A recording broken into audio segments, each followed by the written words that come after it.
$46 billion. That is the amount Nike makes in a single year. That's more than the entire GDP of some countries. And there are a lot of records that Nike has made all over the world. Nike is the strongest apparel brand on the planet, with a brand strength index of 94.7 out of 100. Not just the strongest in sportswear, and the second strongest brand in the world across all sectors and all countries. And guess what? How many shoes Nike sells in just 1 year?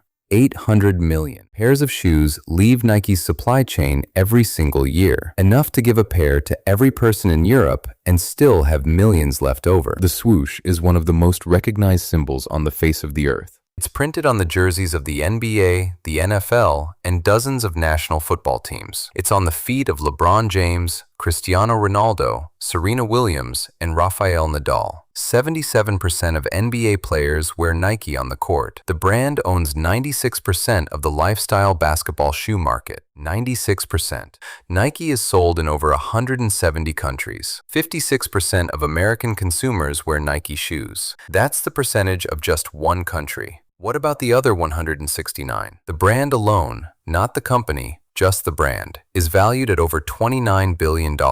But here's the turning point. Nike has never made a single shoe. Right now, someone is paying $190 for a pair of Air Jordans, and someone else is picking up Air Max for $160. And every single buyer believes the same thing, that they're buying a shoe made by Nike. But they're not. In reality, it was designed by Nike, not manufactured by Nike.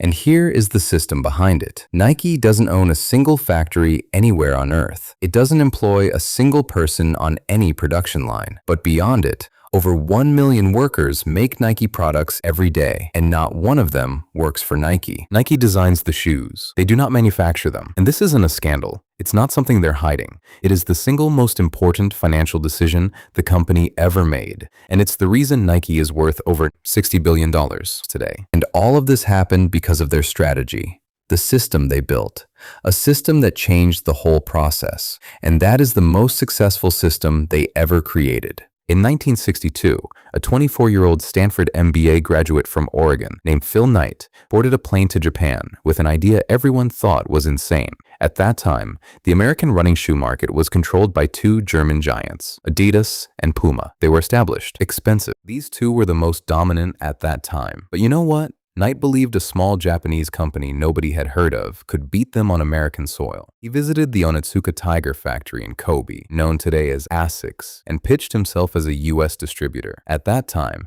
he didn't have a company, he didn't have a business card, and based on his idea, he launched the company. He named it Blue Ribbon Sports. 2 years later, the first shipment arrived, 300 pairs of Japanese running shoes. Knight drove to track meets across the Pacific Northwest, selling them out of the trunk of his green Plymouth Valiant. His first full year, $8,000 in revenue.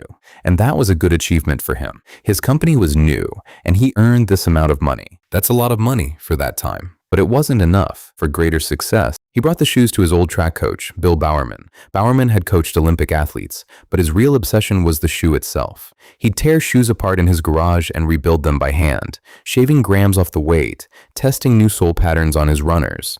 So when two hustlers meet, a rocket is about to launch. The two ambitious and genius minds were now together. And at that time, both have $500 each. And who knew that this $1,000 company would become a billion-dollar company and the world's largest? In 1971, Bowerman was staring at his wife's waffle iron at the breakfast table, just randomly, when the idea hit him. What if you poured rubber into a waffle iron to create a sole with better traction? He destroyed the waffle iron, but the sole that came out gripped like nothing on the market. That same year, they split from their Japanese supplier. He changed the name from Blue Ribbon Sports to Nike, and after this, he wants a logo for the company, which will become the brand identity and the signature of Nike. And for that, in the meantime, he hired a graphic design student named Carolyn Davidson to draw a logo. She was paid $35. The logo she created for just $35 was incredible. The logo she designed was the swoosh. Just think about it. The design she made is now a signature all over the world. That's what she created. At this point in the story, just two guys own the company and design the shoes. Two guys making shoes, getting their hands dirty. But that's about to change completely. By 1980, Nike had captured about half the US athletic shoe market and went public in December at $22 per share. But Phil Knight had a vision far bigger than running shoes. In 1984, Nike made the most important endorsement deal in sports history. They signed a 21-year-old rookie named Michael Jordan, a 5-year deal, $2.5 million. At the time, it was considered reckless. Jordan hadn't proven anything in the NBA yet. But Nike didn't just give Jordan a shoe, they gave him a brand. Air Jordan became its own line with its own logo, its own marketing, its own mythology. From the very start, Air Jordans generated over $126 million in revenue in year one, more than 40 times Nike's own internal projection of $3 million. After making more money, which still wasn't enough for them, they had an idea. Nike stopped selling shoes and started selling identity. In 1988, they launched the Just Do It campaign. 3 words that had nothing to do with shoes and everything to do with who you become when you wear them. It was one of the most successful advertising campaigns in history. Nike signed Tiger Woods, Serena Williams, Cristiano Ronaldo, LeBron James. The swoosh wasn't just on shoes anymore. It was on the greatest athletes alive. It meant something. It meant ambition. It meant winning. By 2000, annual revenue had reached nearly $9 billion. And that was one of the biggest achievements for Nike. By 2015, over $30 billion. By fiscal year 2025, $46.3 billion. Nike had become one of the most valuable brands on the planet. And through every stage of this growth, from a car trunk in Oregon to a $46 billion global empire, Nike never built a single factory, never hired a single production worker, never manufactured a single product. So how does a company that makes nothing become worth $60 billion? The reason for all of it is the system they made. Let me explain. Every major corporation in the 20th century, Ford, GM, Boeing, built empires by owning factories, employing workers, and controlling production, from raw material to finished product. Phil Knight rejected that model entirely. He made his own, the asset-light model. That is one of the most successful systems ever created, the model that cracked the whole system. So let's understand the whole process and purpose of this model. He decided Nike would do only 2 things: design products and market them. Everything else, every stitch, every sole, every shoelace, would be made by independent contractors. Today, more than 500 independent factories in over 40 countries make Nike products. Vietnam alone produces roughly half of all Nike shoes. Over 1 million workers cut, stitch, glue, and assemble every Nike product sold on Earth. Not one of them is a Nike employee, and not one factory is Nike property. Nike doesn't own the machines, the buildings, or the inventory sitting on factory floors.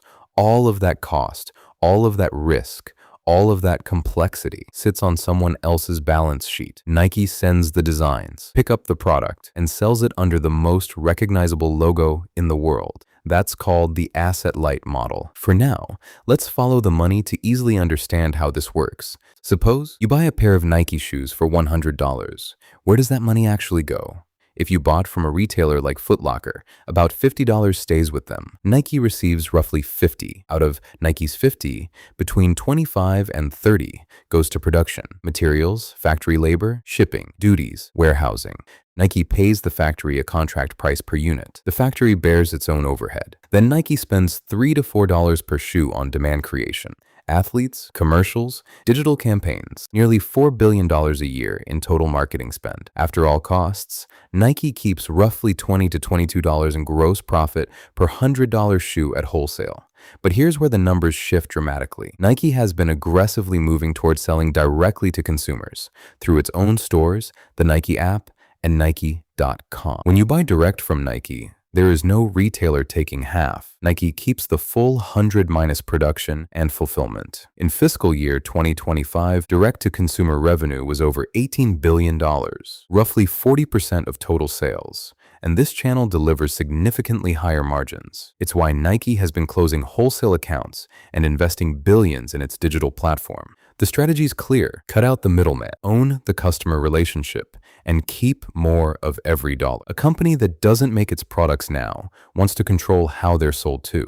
And this is what the asset-light model really means, financially. Traditional manufacturers tie up capital in factories, equipment, and massive workforces. Those are depreciating assets. They break, they age, they need constant reinvestment. Nike's assets are designs, patents, trademarks, and brand equity. Things that don't rust, don't depreciate, don't need a maintenance crew. Nike's gross margin sits around 43%, extraordinary for a company selling physical products. The risk of a factory fire? Not Nike's problem. Rising energy costs? The factory absorbs them. Nike transferred the heaviest, most expensive part of its business to someone else and kept the lightest, most profitable parts for itself: the brand, the design, and the story. If you want to understand even more deeply why Nike's model is the dominant financial architecture in this industry, you just need to look at what happened when the competition tried a different approach. Adidas, same industry, same customers, same retail shelves. And in 2016, Adidas made a bold bet that Phil Knight was wrong. They built what they called speed factories, high-tech, robot-powered shoe production facilities in Germany and Atlanta, fully automated, cutting-edge 3D printing and motion capture technology. The idea was to bring manufacturing back from Asia, produce shoes closer to Western consumers, cut shipping times, and respond faster to trends. It was the anti-Nike play. Instead of making nothing, Adidas was going to make everything, faster and smarter than anyone. But it failed. By April 2020, both speed factories were shut down. The robots could only produce a limited range of running shoes. Retooling the machines for different models was slow and expensive. The facilities produced about 1 million pairs a year between them, out of the 400 million pairs Adidas sells annually. The economics simply did not work. An Adidas spokesperson admitted the business case was still better in Asia, quote, where the know-how and the suppliers are located. The speed factory technology was shipped back to contract manufacturers in Vietnam and China, the exact supply chain model Nike had been using for decades. Today, Adidas outsources over 90% of its production to Asian suppliers. It is, in practice, nearly the same model as Nike, but the financial gap between them is enormous. Nike's market capitalization is over $65 billion. Adidas sits around $33 billion, less than half. Nike's annual revenue is $46 billion. Adidas is around 25 billion euros, roughly $27 billion. Nike's brand alone is valued at over 30 billion. Adidas's is roughly 16 billion. The lesson is not that Adidas is a weak company. It isn't.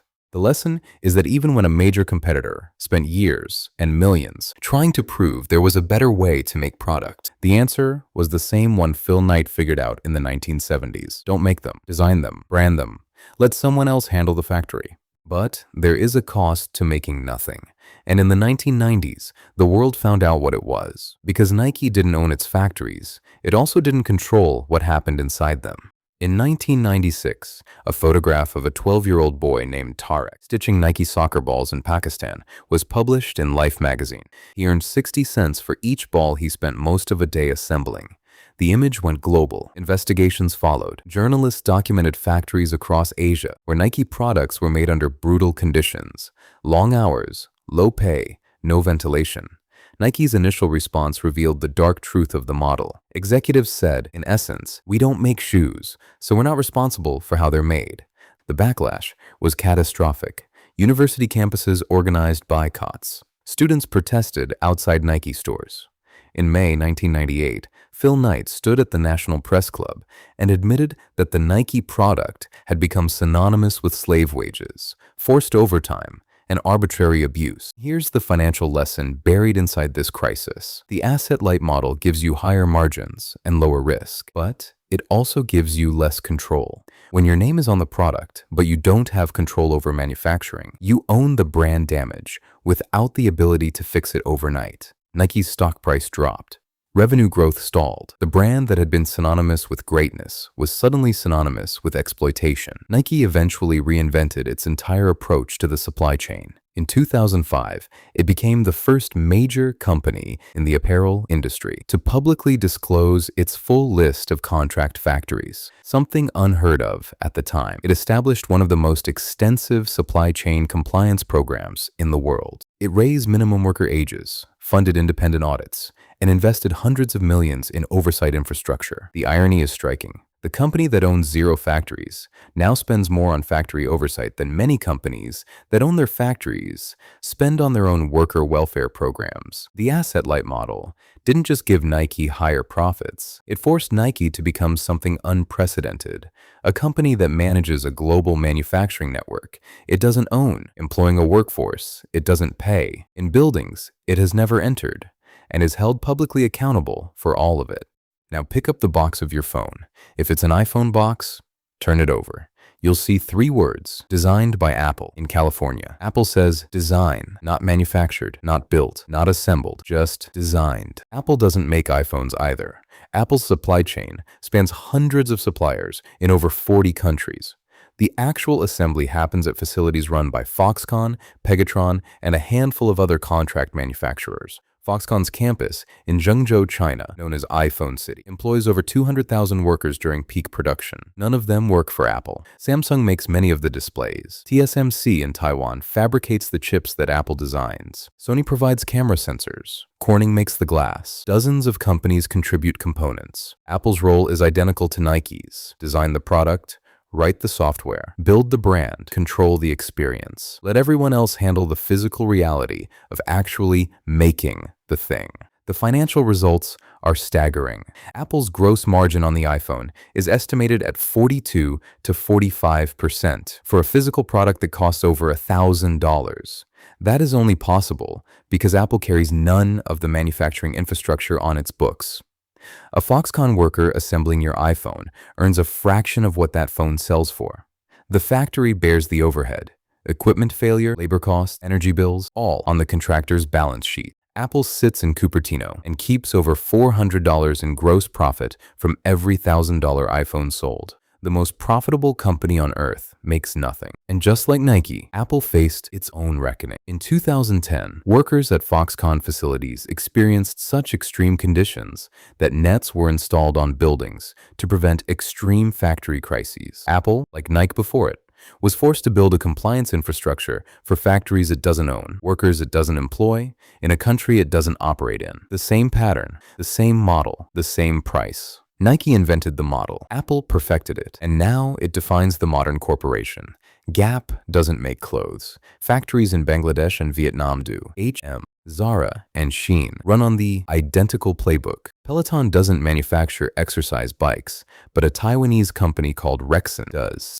Beats headphones aren't made by Beats. Even many furniture brands, kitchen appliance companies, and electronics brands on your shelves are marketing operations sitting on top of contracted manufacturing. Before Nike, a company was what it built. The factory was the identity. Ford was its assembly line. GM was its plants. After Nike, a company became what it branded. The factory became invisible. The supply chain became someone else's problem. The logo became everything.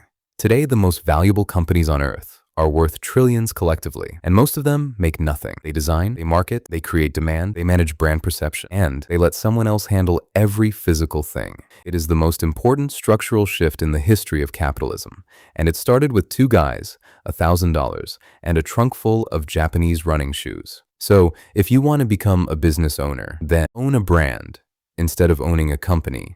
So think about it. When you buy a pair of Nikes for $190, approximately $30 of that paid for the physical shoe. The rest paid for the swoosh, the Michael Jordan mythology, the just do it identity, and the decades of brand engineering that makes you feel something when you lace them up. You are not buying a shoe, you are buying a feeling. And that feeling was designed in a boardroom, not a factory. And why does this all happen? Just because Nike is a brand. This isn't a reason to stop buying Nike. The product is real. The quality can be excellent, but the price has almost nothing to do with the cost of making it. The asset-light model didn't just change corporate balance sheets. It changed the global labor market. Manufacturing jobs that used to exist in the United States, the kind that built the middle class, were transferred to contractors in countries where labor costs a fraction of what it costs here. Nike employs about 78,000 people directly, but over 1 million people make its products. The gap between those numbers tells the story of modern employment. When people talk about the decline of American manufacturing, they're talking about this model, not one company, the model itself, replicated across thousands of corporations. Third, where the real money is. If you ever want to invest, start a business, or just understand how wealth is built in the modern economy, This is the most important lesson in this entire video. The money is not in making things. The money is in owning the brand, the design, and the relationship with the customer. The companies that make physical products operate on thin margins. The companies that brand those products operate on massive ones. That's not a theory. It's Nike's entire financial history. So the next time you see a pair of Nikes, remember, you're not looking at a shoe company's product. You're looking at the most successful financial model in retail history. A model that proved the most profitable thing a company can own is not manufacturing. It's a belief. The belief that when you lace up a pair of Nikes, you're wearing something designed for champions, something premium, something worth it. That belief is worth over $60 billion. The most powerful companies on earth don't make things. They make you believe.